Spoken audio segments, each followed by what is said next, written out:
Good morning students. आज हम BSc part second में प्रैक्टिकल वर्क में टेरिडोफाइट्स को स्टार्ट करते हैं। जैसा कि आप लोग जानते हैं, आप लोगों के जो प्रैक्टिकल वर्क है उसमें मोलिकुलर बायोलॉजी एंड बायोटेक और प्लांट फिजियोलॉजी एंड बायोकेमिस्ट्री, और इसमें जो टेरिडोफाइट, जिम्नोस्पर्म और पेलियोबोटनी सिलेबस में है।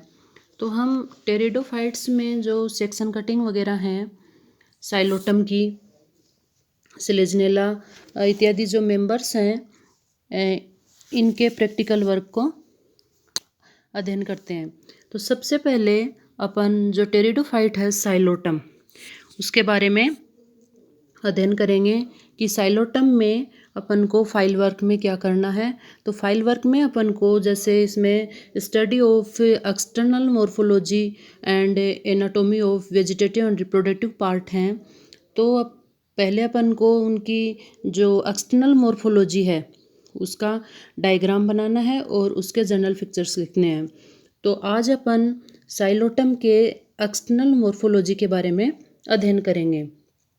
तो एक्सटर्नल मॉर्फोलॉजी में आप लोगों को जैसे पता है कि जो साइलोटम है वो एक ट्रॉपिकल और सब ट्रॉपिकल क्षेत्रों में पाया जाता है, और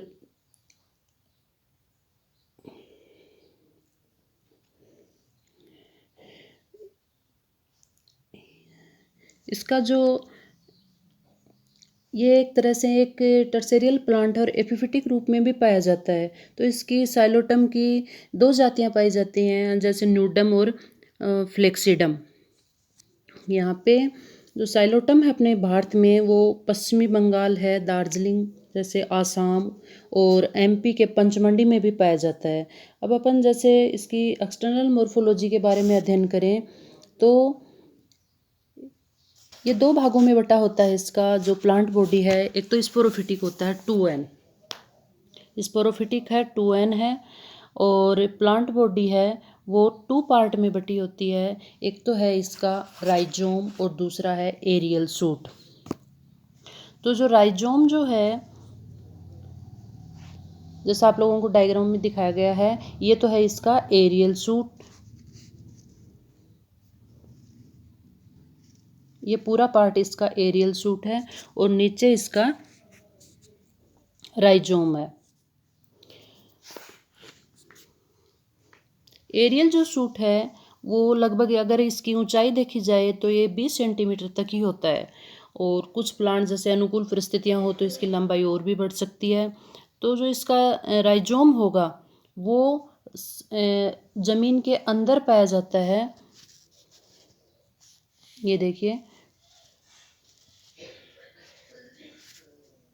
राइजोम जो है वो जमीन के अंदर पाया जाएगा, और इसकी जो वर्दी होगी वो ज़मीन के पैरेलल होती है एक तरह से, और जो राइजोम होगा वो द्विभाजी शाखित होता है। ये देखो आगे से, मतलब ऐसे दो भागों में, जैसे इसकी ग्रोथ होती है दो भागों में ये बढ़ जाता है।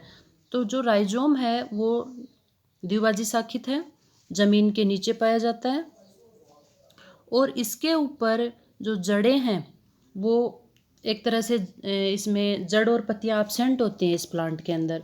तो जो जड़ें हैं वो जड़ों के स्थान पे यहाँ पे असंख्य लंबे और भूरे रंग के एक या तीन कोशिकीय, एक से लेकर 3 कोशिकीय राइजोइड पाए जाते हैं। ये देखिए, ये जो डायग्राम में दिखाए गए हैं ये राइजोइड हैं। इसके ऊपर बिल्कुल रोम की तरह ये राइजोइड पाए जाते हैं। तो इसका जो राइजोम है उसकी क्या विशेषता हुई, एक तो ये ज़मीन के नीचे पाया जाता है, दूसरा है ज़मीन के नीचे जो ग्रोथ करेगा तो ये द्विभाजी रूप से शाखित ऐसे रूप में ग्रोथ करता है। फिर इसके जो जड़ें एब्सेंट होती हैं इसमें, और जड़ों के स्थान पे इसमें राइजोइड पाए जाते हैं जो रोम के रूप में होते हैं। इसके अलावा इसमें ये जो राइजोइड होंगे ये 1 से लेकर 3 कोशिकीय भी हो सकते हैं। अब है कि इसके ऊपर जो राइजोइड हैं उनके ऊपर क्यूटिकल की परत पाई जाती है। ठीक है, मतलब जो राइजोइड होगा जैसे ये, इसके ऊपर क्यूटिकल की परत पाई जाएगी। राइजोइड का जो काम होगा वो जो जड़ का काम होता है वही होता है, जैसे खनिज लवण और जल के अवशोषण के लिए। फिर इसमें जो है इसकी एरियल जो ब्रांच है, वो एरियल जो ब्रांच ये इससे राइजोम से ही उत्पन्न होती है, और ये एक तरह से इरेक्ट होता है, ठीक है। लेकिन कुछ एपिफाइट जो होते हैं उनमें ये लटका हुआ भी जो एरियल शूट है वो पाई जाती है। अब अगर इसकी एरियल सूट की अपन बात करें तो जो एरियल सूट है वो पतली होती है और ग्रीन कलर की होती है। जो एरियल सूट है ये ग्रीन कलर की है, और इसके अंदर एक तरह से देखा जाए तो मतलब फोटोसिंथेटिक टिश्यू होता है, जो तो फोटोसिंथेसिस का काम यही करता है। इसमें पत्तियां एब्सेंट होती हैं, या अपेंडेज के रूप में इसमें पाई जाती हैं। जो पत्ती होंगी वो बहुत छोटी होंगी, सल्कवत होंगी और नॉन वेस्कुलर होंगी, और फोटोसिंथेसिस का कार्य वो नहीं करेंगी। तो जो पत्तियां होंगी वो अगर अपन देखें तो इसकी जो लीव्स हैं वो नीचे की तरफ तो ऐसे बिखरी अवस्था में पाई जाती हैं ये, और लेकिन ऊपर की तरफ ये स्पाइरल रूप से व्यवस्थित होती हैं। अब इसमें जो फोटोसिंथेसिस का काम है वो एरियल जो ब्रांच है उसके द्वारा ही किया जाता है। इसके अंदर जो इसका ऊपर का पार्ट है ये एरियल ब्रांच का, वो भी क्या है, द्विभाजित शाखित होता है, ठीक है। जैसे जो ब्रांच होगी वो भी आगे से द्विभाजित शाखित होगी इस रूप में। जैसे ब्रांच निकलेगी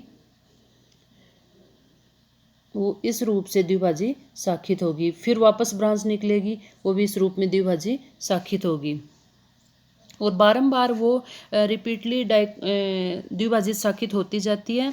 और यहाँ पे जहाँ पे इसमें ये अपेंडेजेस निकलते हैं पत्ती के रूप में, वहाँ पे इसमें एक बीजाणुधनी या सिनेंजियम पाई जाती है। ये देखो ये ट्राइलोब्ड होती है, ये इनके कक्ष में या इसके पास में पाई जाती है जहाँ पे अपेंडेज निकलते हैं। तो ये जो बीजाणुधनी है सिनेंजियम, ये कैसी होगी, ये ट्राइलोब्ड होती है, 3 लोब, और इसके अंदर असंख्य होमोजिनस स्पोर्स बनते, बीजाणु बनते हैं। तो ये एक तरह से इसका एक्सटर्नल मॉर्फोलॉजी हुई कि अपन को देखने से अपन को ये पता चल जाए कि ये साइलोटम है, और इसके कुछ ये जनरल फीचर्स हैं जिसके आधार पे अपन बता सकें कि साइलोटम में किस तरह से उसमें राइजोइड हैं, राइजोम है, एरियल ब्रांच हैं, और इसमें जो लीव्स हैं वो एक अपेंडेजेस के रूप में हैं, और इसमें लीव्स के जो पासुरो साइड में हैं वो ये सिनेंजियम पाई जाती है, बीजाणुधानियाँ पाई जाती हैं। तो ये हुई इसकी एक्सटर्नल मॉर्फोलॉजी। अब अगर अपन इसके सिस्टमेटिक पोजीशन की बात करें, मतलब इसके क्लासिफिकेशन की बात करें, तो जो साइलोटम है वो जैसे आप लोग जानते हैं कि टेरिडोफाइटा का समूह का है। तो टेरिडोफाइटा के जो कुछ इसमें बेसिकली अपन को जनरल करेक्टर लिखने होंगे कि टेरिडोफाइटा के क्या करेक्टर हैं। जैसे उसकी प्लांट बॉडी है वो स्पोरोफिटिक है, और वेस्कुलर टिश्यू हैं वो उपस्थित हैं, तो वो तो हुए टेरिडोफाइटा के करेक्टर। उसके बाद में अगर अपन देखें तो इसका जो डिवीजन है वो है साइलोफाइटा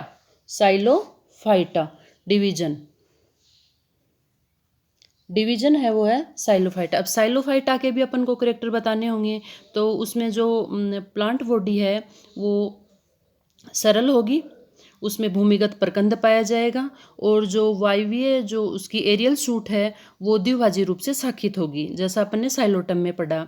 उसके बाद में इसमें जड़ें एब्सेंट होती हैं, और इसके स्थान पर राइजोइड पाए जाते हैं, जो अभी अपन ने साइलोटम में पढ़ा। ये साइलोफाइटा के करेक्टर हैं। उसके बाद में है साइलोप्सिडा क्लास है इसकी साइलोप्सिडा। तो साइलोप्सिडा के जो करेक्टर होंगे वो होंगे कि इनके जो मेंबर होंगे साइलोप्सिडा के, वो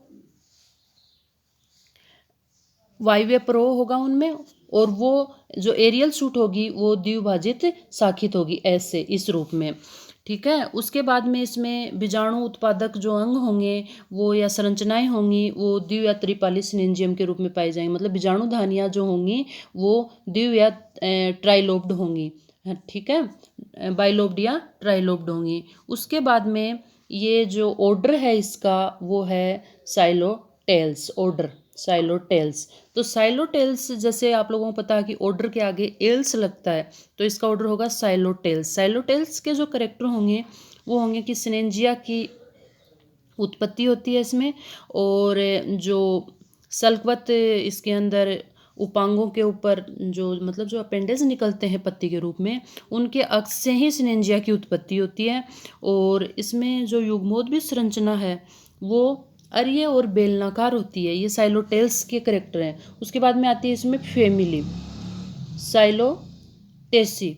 तो साइलोटेसी जो फैमिली है, जैसे आप लोगों को पता है कि फैमिली के एंड में एसी लगता है, तो साइलोटेसी जो फैमिली है उसमें उसके करेक्टर होंगे कि उसका जो प्रोथेलस है वो भूमिगत होगा, मर्तोपजीवी होगा, और जो इसके पोमणु हैं वो बहुकशाभिक होंगे। फिर है इसका जीनस साइलोटम। तो साइलोटम के जैसे अपन ने अभी सारे करेक्टर पढ़े हैं कि इसमें जो बीजाणुधानियाँ हैं वो मतलब त्रिसंयोज के रूप में पाई जाएंगी। इस तरह से ये अपन ने साइलोटम की एक्सटर्नल मोर्फोलॉजी और उसके सिस्टमेटिक पोजीशन के बारे में पढ़ा। तो आप लोगों को ये सिस्टमिक पोजीशन जो है ये जहाँ पे डायग्राम बनाओगे उसके साइड में वाइट पेज पे लिखनी है, और उसके साथ में उसका डायग्राम एक्सटर्नल मोर्फोलॉजी का बनाना है, और साथ में ही उसके करेक्टर लिखने हैं। Thank you.